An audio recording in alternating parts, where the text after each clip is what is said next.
A wife who can't have kids is worthless.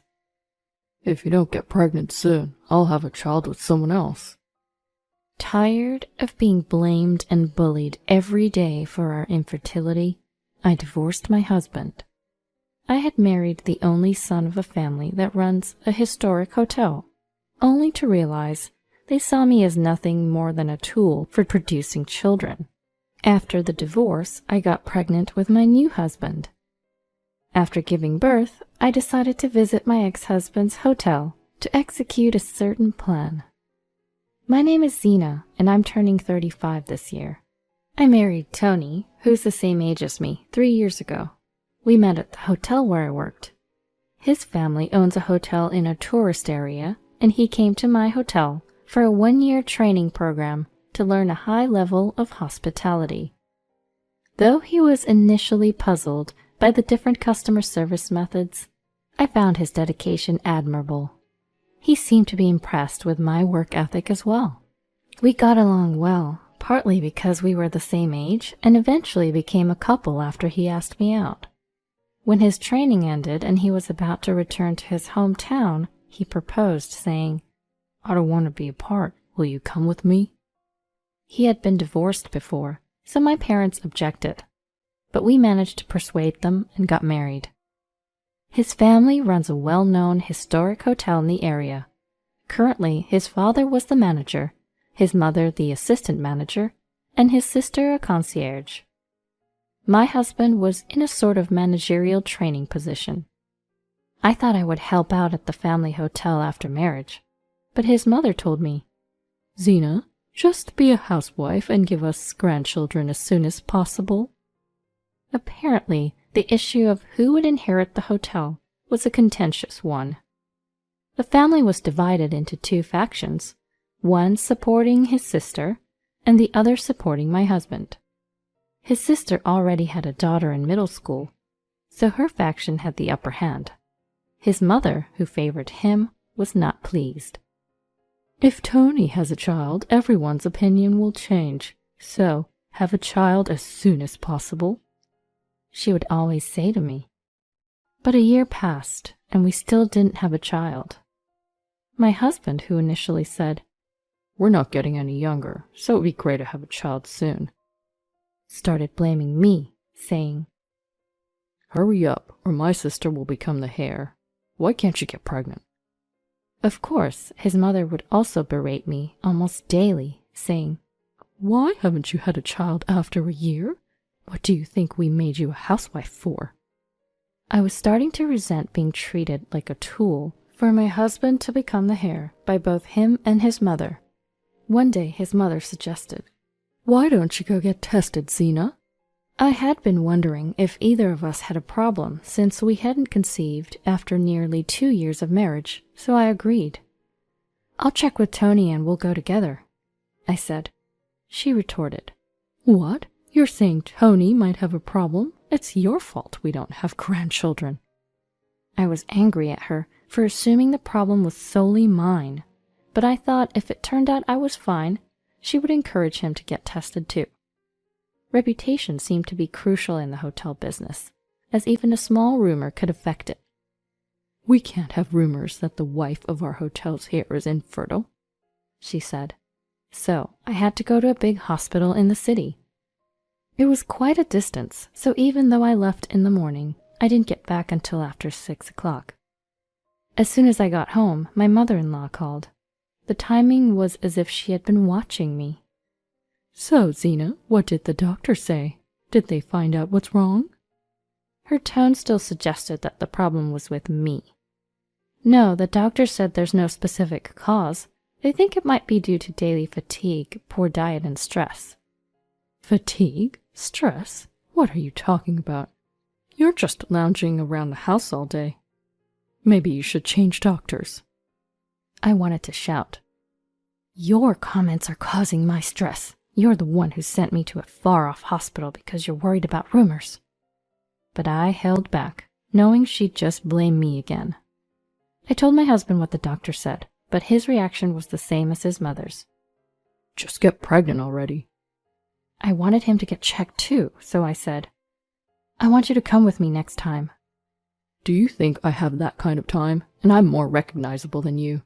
Even in the next city over, there's no guarantee I won't run into a client. Do you know how much it would affect a hotel if rumors spread that my wife is infertile? You're really causing trouble. With that, he stormed off to his room. I continued going to the fertility clinic alone. He never once came with me, and whenever I asked him to get tested, he'd just yell, "There's nothing wrong with me." Yet he kept blaming me, saying, "Why aren't you pregnant yet? What's the point of going to the hospital?" His mother was the same. Then one day, as I was on my way to the clinic, I saw my husband at a cafe near the clinic. I thought I was mistaken, but it was definitely him.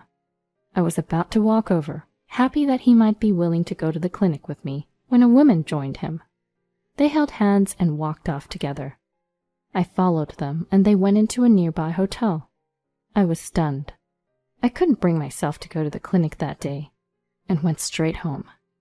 The image of my husband with that woman wouldn't leave my mind. In the evening, as usual, my mother-in-law called. I didn't feel like answering, but she kept calling. Finally, I picked up and she yelled, "Why aren't you answering the phone?" Before I could explain, she bombarded me with questions. How was the hospital? What did the doctor say? Are you pregnant this time? I didn't feel like answering any of it and just said, I took the day off from the clinic. When I said that, she snapped. You're infertile and you're not even going to the hospital? You're negligent. Come to our home after 10 o'clock tonight when things have settled down. The last thing I wanted was to go to her home, especially today. I didn't want to talk to her more than usual. And more than that, I didn't want to see my husband's face. But then I thought this could be an opportunity. I could tell my in-laws what I saw today, ask them to tell my husband to stop cheating, and to be more proactive about fertility treatment. But things didn't go as planned. When I went to my in-laws' place, both parents and my sister-in-law and her husband were there. Why didn't you go to your appointment, Zena? On my way to the clinic, I saw Tony with another woman, going into a hotel. I couldn't bring myself to go to the appointment after that. When I answered my mother-in-law's question like that, Tony sneered at me. Finally caught on, huh? I thought you knew all along. Come to think of it, he had been going out more often for work events and parties with clients for the past 6 months. While I was lost in thought, my husband continued. If you don't get pregnant soon, she might beat you to it. As I was left speechless, it was my mother-in-law who responded. At this point, I don't care who gives me a grandchild. Good for you, Tony, for finding someone. Show me my grandchild soon. I couldn't believe it. Not just my mother-in-law, but my husband who agreed, and my father-in-law and sister-in-law's family who said nothing. I want a divorce, I said quietly. Any lingering affection for my husband vanished with his last comment. Instead of trying to stop me, he mocked. How will an infertile housewife like you survive? No one will take you. But Tony, that's great. Your infertile wife is leaving on her own. It's a good thing you got caught cheating. My mother-in-law seemed delighted. And so I divorced my husband, Tony. The divorce was bad for the hotel's reputation, so my mother-in-law, who had always told me to hide my infertility, suddenly started talking openly about it. She went around telling people, "It's not good for the hotel to have an infertile wife, so we had her leave." As if I was entirely to blame, trying to justify Tony's divorce.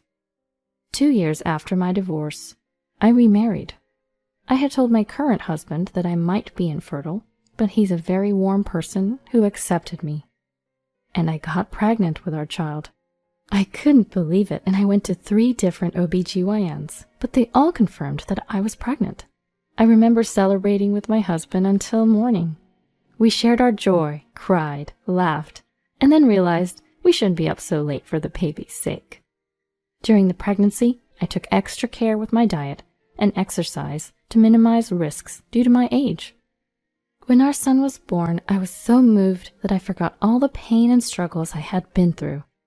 I was grateful to my current husband for giving me the joy of holding a child. Meanwhile, I had been nurturing a plan since my pregnancy. After our son's 6-month checkup, I decided to execute it. Yes, I decided to visit Tony's hotel with my current husband and son. I wondered how many people would remember me in Tony's hometown, but it seemed like more people did than I thought, as some people were glancing at us. When we arrived at the hotel, the assistant manager, my former mother-in-law, greeted us along with the staff.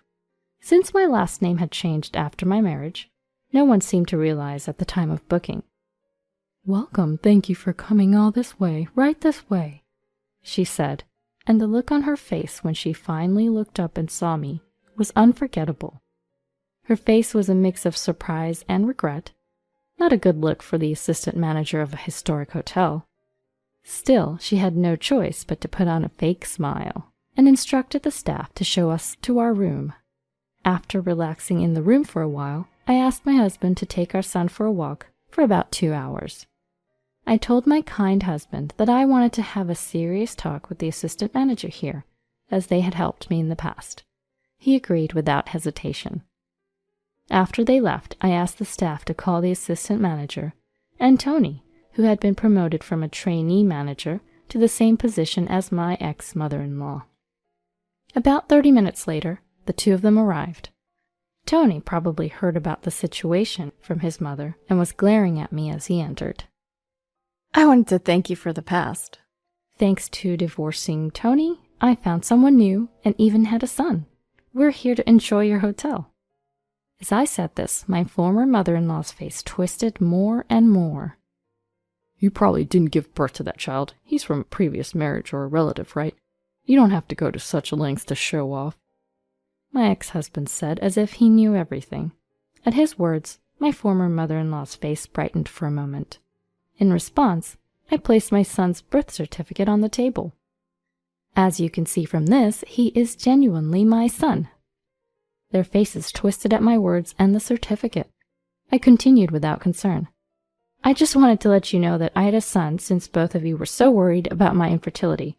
Turns out I'm not infertile," I said sarcastically. My former mother-in-law looked at Tony nervously and muttered, "Is that so?" Unable to withstand her gaze, Tony abruptly stood up and left the room. The remaining former mother-in-law also staggered to her feet and mumbled, "Please enjoy your stay," before leaving. It was a completely spiritless appearance, unbecoming of an assistant manager of a historic hotel. I felt satisfied and didn't call them again, but deliberately wandered around the hotel with my husband and son. Some of the staff and guests seemed to remember me and looked at Tony and my former mother-in-law. I was very satisfied. My plan was a huge success. In the hotel business, reputation is everything. Even a small rumor can be a death sentence in this industry. In that area, hotels are packed close together, so one hotel's bad reputation is another hotel's gain. In other words, people eagerly spread bad news about competing hotels. When my ex-mother-in-law found out Tony and I were divorcing, she spread the rumor that I couldn't have kids and that's why we're divorcing to save face. But 2 years later, when I visited the hotel, I had a husband and a son. This made people around us wonder if maybe, just maybe, that rumor wasn't true. And let me tell you, the new rumor spread like wildfire. At the time, Tony was planning to remarry the daughter of a famous hotel owner, and there were talks of a partnership between the hotels. But the rumor reached the ears of that hotel owner, and both the remarriage and partnership deals fell through. Tony's family, who had been renovating parts of the hotel in anticipation of the partnership, now faced financial difficulties. Soon enough, the financial difficulties became another damaging rumor, and their once prestigious hotel was now labeled as a hotel that's only old, with no money or quality to speak of. Most of the staff quit, and even my ex-sister-in-law left her family's failing business to help her husband's company. Now it seems Tony and his parents are struggling to keep the hotel afloat, unable to manage everything. As a result, the number of guests have dwindled, and the business has worsened. Some renovations were abandoned halfway, making the hotel look even shabbier, which led to even fewer guests. Now, if you book in advance, you can pretty much book the entire hotel to yourself. As for me, I'm living happily with my loving husband and adorable son. We're expecting our second child next spring, and I'm enjoying my time as a homemaker, preparing for our new addition. I plan to continue cherishing my wonderful family. As for revenge on my ex's family, I feel somewhat satisfied, but I'm thinking of sending them a greeting card featuring our annual family photo every year.